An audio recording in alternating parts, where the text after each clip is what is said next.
Eh bien, nous voici à Château du Loir où il fleure bon ce week-end pour la féerie des parfums, le salon de Jacques Corvézier que nous allons retrouver tout de suite à l'intérieur. Nous sommes salle des Récollets. Allez, suivez-moi. Alors, je me trouve donc avec Jacques Corvézier qui est l'organisateur de ce magnifique événement, la féerie des parfums, mais pas que, parce que ça fait 35 ans que vous êtes là, vous tenez bon, vous organisez pléthore de salons. Combien de personnes vous ramenez justement à Château du Loir chaque année ?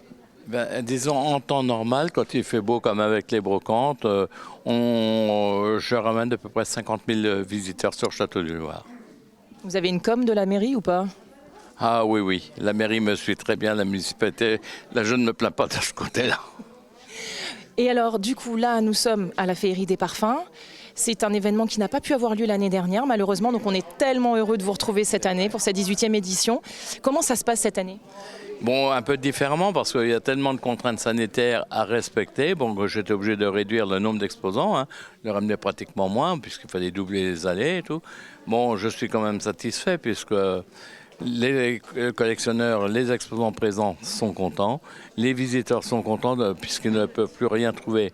J'ai même plus rien trouvé dans la région parisienne et même à l'étranger puisque j'ai des Belges qui sont arrivés hier, qui sont partis ce matin n'ayant pas de salon, eux non plus là-bas, mais ils se sont rabattus sur Château du Loir.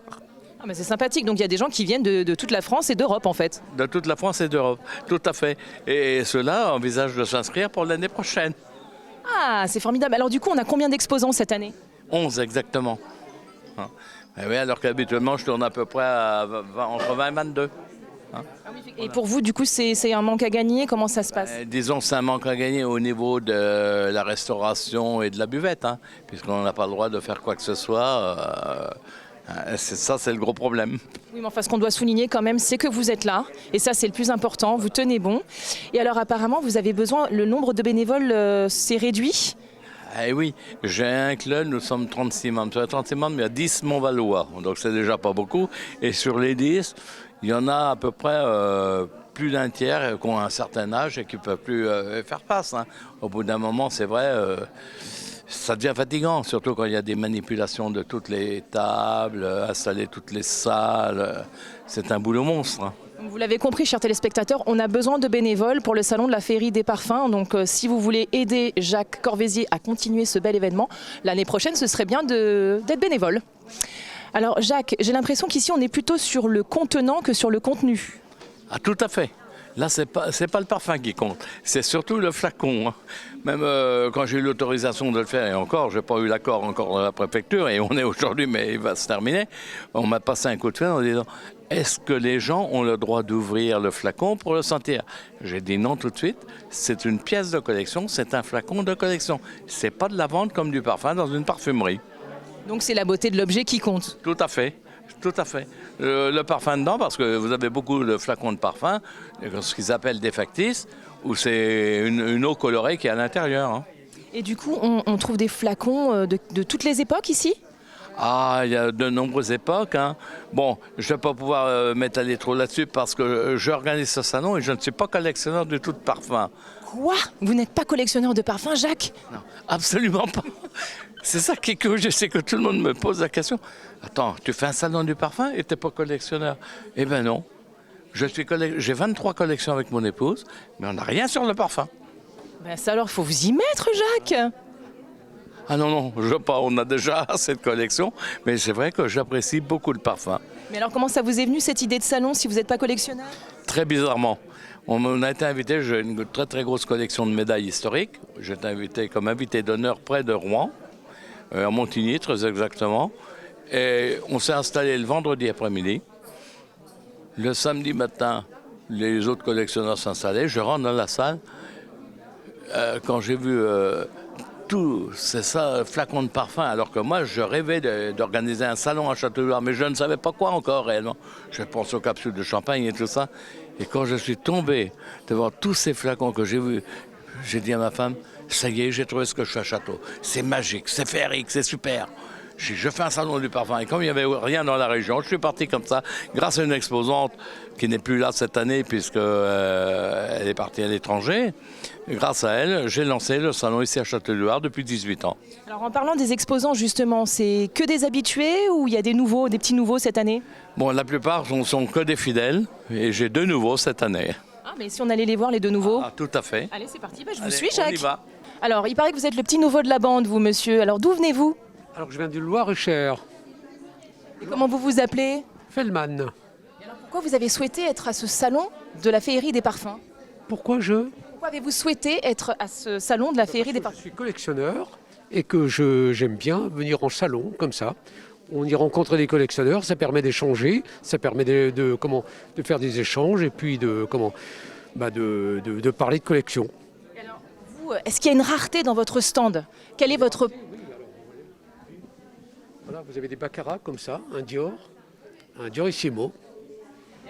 Une merveille comme ça, ça s'élève à combien par exemple? Eh bien, ça dépend, ça va de 600, 800 euros, 1000 euros, avec coffret, ça dépend si vous avez le coffret, pas le coffret.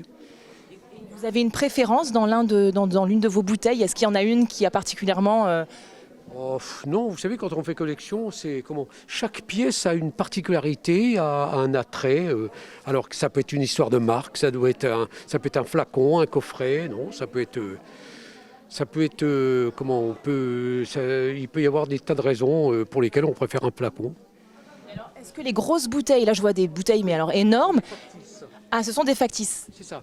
C'est-à-dire que, moins maintenant, mais il y a quelques années, quand vous aviez des magasins indépendants, vous aviez des marques qui avaient beaucoup d'importance à mettre leurs flacons en évidence.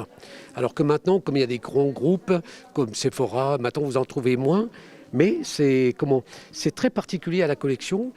Dans la collection, vous pouvez avoir des miniatures, des flacons, des gros factices, des testeurs. Vous avez des tas de catégories qui présentent chacun leur intérêt.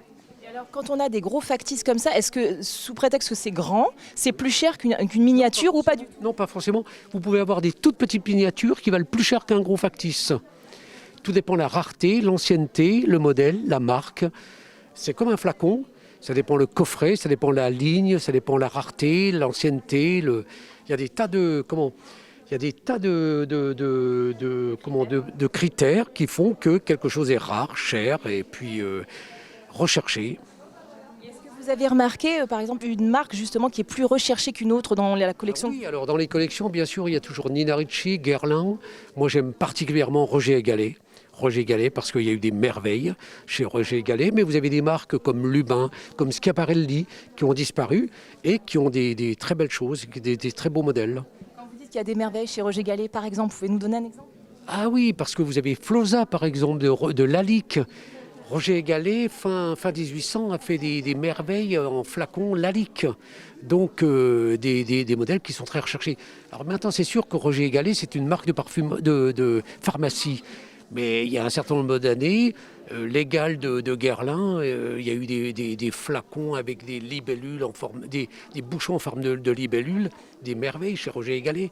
Donc c'était vraiment des œuvres d'art. Donc vous, Moi, Roger Gallet, c'est ma marque préférée.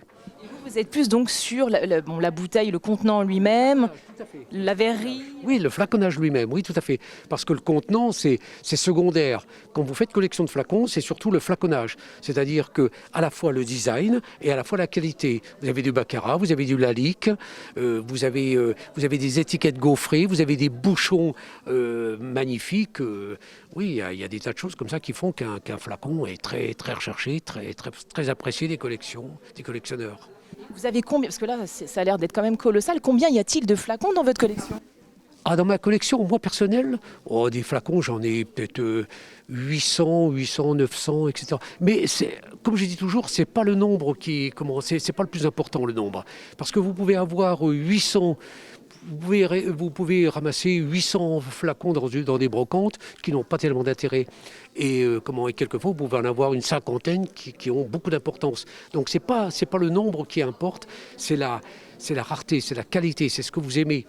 comme tout collectionneur, vous savez, on collectionne pendant un certain temps, et puis plus vous avancez dans la collection, et plus vous retirez des flacons récents pour y mettre des anciens. C'est-à-dire qu'après, vous recherchez la rareté, vous cherchez encore une fois, la marque, l'ancienneté. Donc, vous cherchez à y apporter beaucoup de qualité. Comme je dis toujours, moi, à chaque collectionneur, recherchez surtout des belles pièces. Du baccarat, du lalique, plutôt que d'acheter des dizaines de flacons dans des brocantes. Non, il faut comme dès le départ, bon, c'est pas évident tout de suite quand vous commencez la collection de connaître tout ça. Mais avec l'aide de collectionneurs, on apprend vite et puis on sélectionne. Vous en parlez avec beaucoup de ferveur, ça donne envie. Ah oui, mais ça fait 30 ans que je collectionne, alors j'ai toujours autant de ferveur pour cette collection. Et est-ce que vous êtes capable à l'œil nu comme ça, vous parliez donc de baccarat, de choses, de définir l'époque d'une bouteille juste comme ça en quelque sorte? Oui, tout à fait. Alors, c'est pas. Vous savez, quelquefois vous avez des gens qui vendent des flacons et qui vous disent c'est un flacon de 1921, mais ça veut rien dire parce que vous avez des marques qui ont gardé pendant des décennies des flacons, et vous avez des marques qui ont eu des flacons qui ont vécu très peu de temps. Donc encore une fois, l'année de création, c'est important, mais vous avez par exemple, chez Nenarici, vous avez l'air du temps qui a toujours existé. Chez Guerlain, c'est Chalimard, etc. Donc, mais par contre, chez Schiaparelli, vous avez des lignes qui ont vécu très peu de temps. Enfin, très peu de temps. Qui ont vécu un certain nombre d'années. Donc, encore une fois, c'est ça ce qu'on recherche, c'est la classification, et puis voilà. Est-ce qu'on peut dire du coup que le parfum fait partie du patrimoine français? Mais tout à fait, mais bien sûr. C'est pour ça qu'on accorde beaucoup d'importance à cette collection, parce que c'est un fleuron de la France, et en l'occurrence, ça représente des décennies de création, de designers, de nez, Donc cette collection a une importance parce qu'elle touche les marques, elle touche les flacons, elle touche les lignes, elle touche la confection des étiquettes des designers, etc. Donc c'est une collection pour moi qui est complète parce qu'elle ne se borne pas à un flacon. Il y a tout ce qui est autour. Encore une fois, la maison, la ligne, le flaconnage, les matériaux, etc. Écoutez, merci beaucoup parce qu'avec vous, on a appris plein de choses. Et alors, quelle ferveur, mais vraiment, merci beaucoup. Oui, Jacques, j'ai perdu Jacques. Mais non, Jacques est là. Non, je suis resté Jacques. Oui. Mais merci parce que grâce à vous, on vit un moment, encore une fois. Ah ben, on découvre beaucoup de choses. Et alors, quels sont les prochains événements à venir, Jacques? Parce que je sais que vous organisez tellement de choses, vous. Mon prochain événement, ce sera le Salon de la Fève, le dimanche 6 mars, à Beuvray-sur-Loire. Donc vous avez compris, rendez-vous le 6 mars à Vouvray-sur-Loire pour le Salon de la Fève de Jacques. On ne rate pas le Salon de Jacques. Là, c'est la Fève, hein. Parce que c'est bien des salons bien spécialisés. Et là-bas, la Fève, c'est plusieurs centaines de mille que vous allez en voir. Bon, sacré programme. Hein. Voilà. Merci beaucoup, Jacques. Eh bien, Merci. C'est moi qui vous remercie beaucoup. Eh bien voilà, c'est terminé pour aujourd'hui. J'espère que vous avez passé un bon moment avec nous. On se retrouve la semaine prochaine pour de nouvelles aventures. Et en attendant, prenez soin de vous. Salut.